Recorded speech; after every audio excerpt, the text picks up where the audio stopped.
good evening to all of you. Namaste. I come from Bangalore.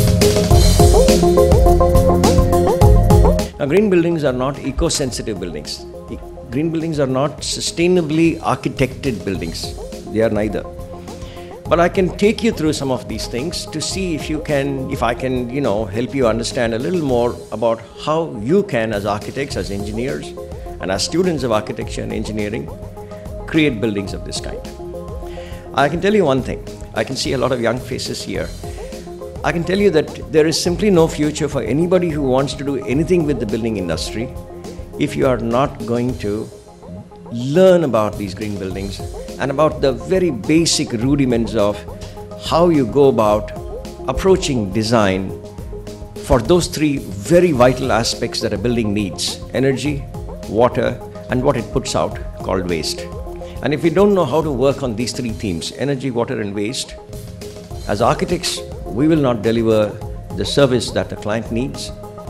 And as promoters of buildings, you will not have a market. Clients will soon say, look, I'm not going to buy your flat if you're not going to give me answers for these few things. And he will raise a few questions soon enough.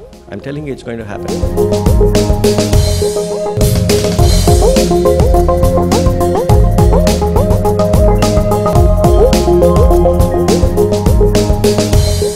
Efficiency in lighting and in air conditioning systems, solar water heaters being a must in your house, waste segregation being a must in the sense that you do not send out wet waste. If you looked at, these strands and you did your drawing with assumed responsibility for each of these 6 strands, you will be an architect of the future. You will build a building of the future.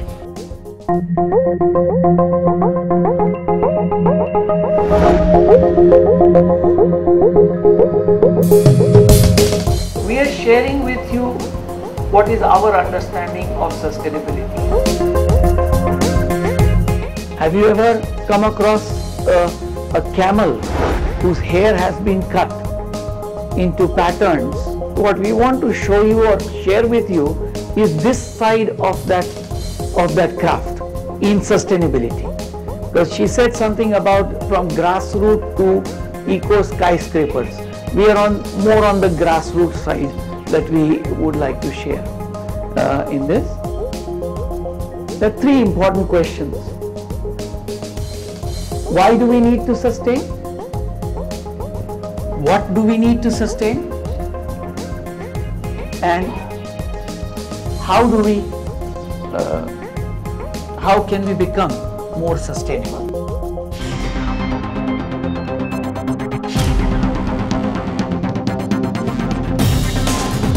Today, if we really have to lead a more sustainable life, we have to have the guts to negate some of the more common practices around. Affordability is something very, very interesting phenomenon when you are talking of sustainability. Today, affordability is increasing, hence sustainability suffers. As someone who has been deeply concerned about these issues for many years now, this is one of the revelations one has been sharing, feeling very strongly in the mind. But by saying it, I'm not saying, none of us can change the world. I'm just sharing my thoughts with you all.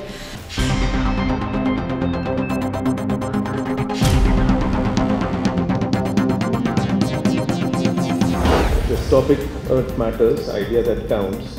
I made it, it was interesting that it is something got to do with sustenance, sensitivity. And as you saw the slides, which the Nerolac Paint was saying, preserve and conserve appeared there. So the practice revolves around that. In India, you have a problem of misuse, overuse, disuse. You hardly find a vacant property. I'm talking of Mumbai, where you don't find this thing. So the word adaptive reuse is not very often used, but we use it.